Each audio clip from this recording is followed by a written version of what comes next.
Russia has warned that any military contact with NATO forces will lead to irreversible consequences. An emergency meeting of NATO leaders is set for tomorrow. US President Joe Biden will be there. He's expected to announce sanctions on hundreds of Russian lawmakers. On the ground, Ukraine claims Russia is using the Chernobyl exclusion zone to prepare for new attacks. At the same time, prisoner exchanges have been reported. More on that from Lviv and Latvia in a moment.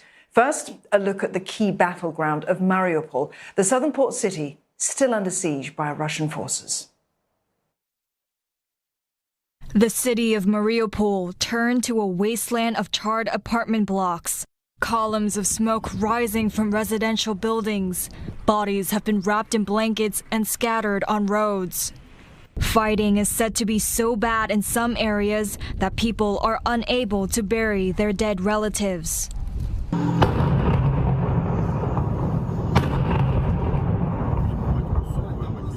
Ukraine's military says Russia's infantry are storming the city.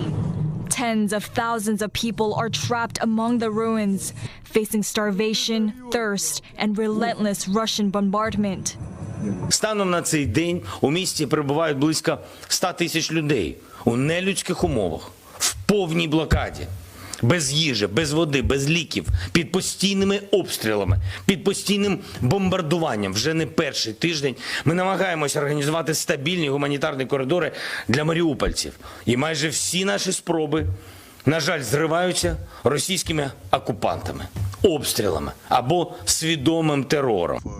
Ukrainian officials say Mariupol has been turned into the ashes of a dead land. With the war now in its 28th day, the southern port city has become a key battleground. If Mariupol falls into Russian hands, it will provide a land bridge between Russian forces in Crimea to the southwest and Russian-controlled territory to the north and east. Ukraine says more than 7,000 people have managed to escape Mariupol since yesterday, but it has not been easy to get out of the city, which has been encircled by Russian forces. One group of civilians traveling along an agreed humanitarian route were reportedly captured by occupiers. Kyiv has accused Moscow of deporting thousands of Mariupol residents to Russia. The Kremlin has denied the allegations, claiming it is taking in refugees. Ukraine says 9 humanitarian corridors will open across several cities to get civilians to safety. Mariupol is not on that list.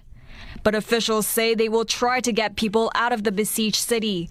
Residents wishing to leave will have to make their way to nearby Berdyansk. Kieran McQuillan joins us live now from Lviv. Kieran, 9 humanitarian corridors will open today, none of them from the port city, though. Is there any way out for the remaining residents of Mariupol?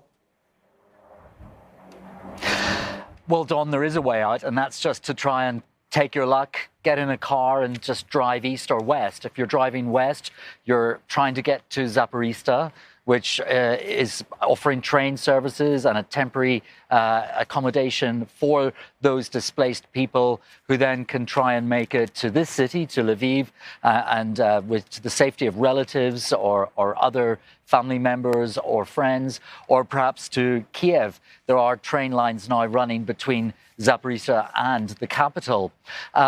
Deputy Prime Minister Irina Vereshchuk said on her Facebook this morning that indeed these 9 corridors had been set up. But the problem always is, Dawn, that these corridors can be easily set up and agreed with the Russians, but then attacked. And we had that on Monday, where some civilians were in fact fired upon by Russian forces in that corridor, and 9 children were reported to have been injured. Yesterday, the Associated Press, we were down at the train station. We spoke to one woman called Yulia who had come on the train from Zaporizhzhia. She was visibly shaken by the events that she'd been through, and she got very emotional when she was talking about the friends and relatives that she had left behind in the city. So much heartache and so many difficult stories to hear, Kieran. But meantime, we know that Russian forces have also damaged this facility at Chernobyl. There are fears now of increased radiation there. What have you heard about that?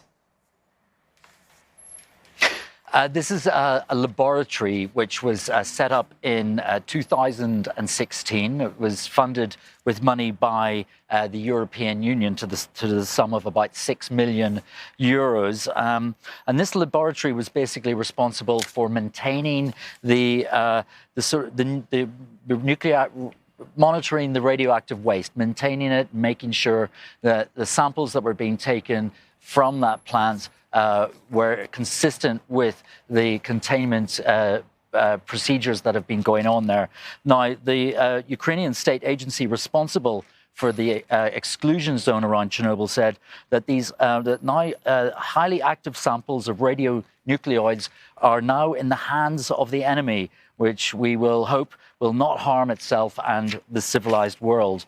Now, Chernobyl and that exclusion zone was seized almost 1 month ago when this incursion into Ukraine started.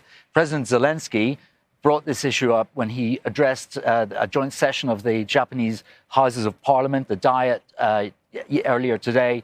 He said that with the Chernobyl issue, Russia is trying to terrorize the people of Ukraine by holding them with this nuclear issue, which can create a great deal of terror inside the country. Kieran, thank you for that update. Kieran McQuillan there in Lviv, Ukraine. And Giles Gibson joins us live from Riga, Latvia. Giles, Russia is sending a strong message to NATO ahead of its emergency meeting tomorrow. What does the Kremlin mean when it talks about irreversible consequences?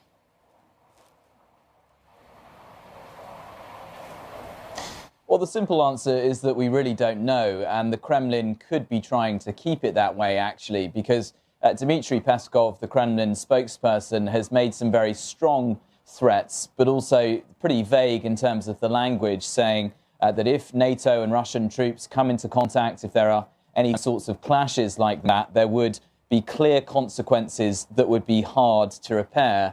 Now, Poland, we understand, is going to formally propose some sort of a peacekeeping force under the auspices of NATO at that emergency summit that's taking place in Brussels on Thursday, joined, of course, by US President Joe Biden himself.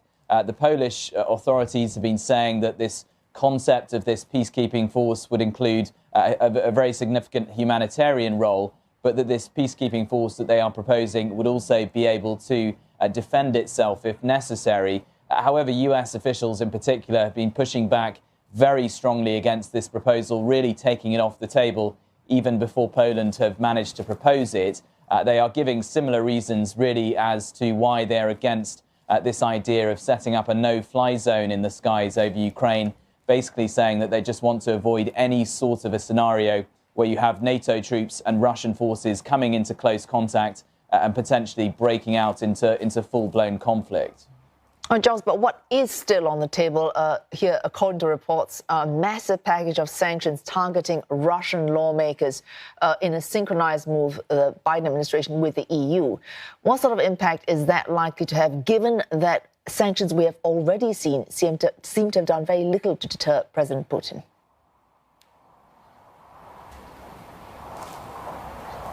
Yeah, we're getting reports that this new waves of sanctions from the US, potentially in partnership with the European Union as well, would target up to 300 members of the Duma, which is the lower house of the Russian parliament in Moscow. Really what we're seeing as every single week of this conflict goes by is just these sanctions slowly, steadily broadening out. Of course, at first, they really focused on the Russian economy. They targeted the Russian central bank, for example.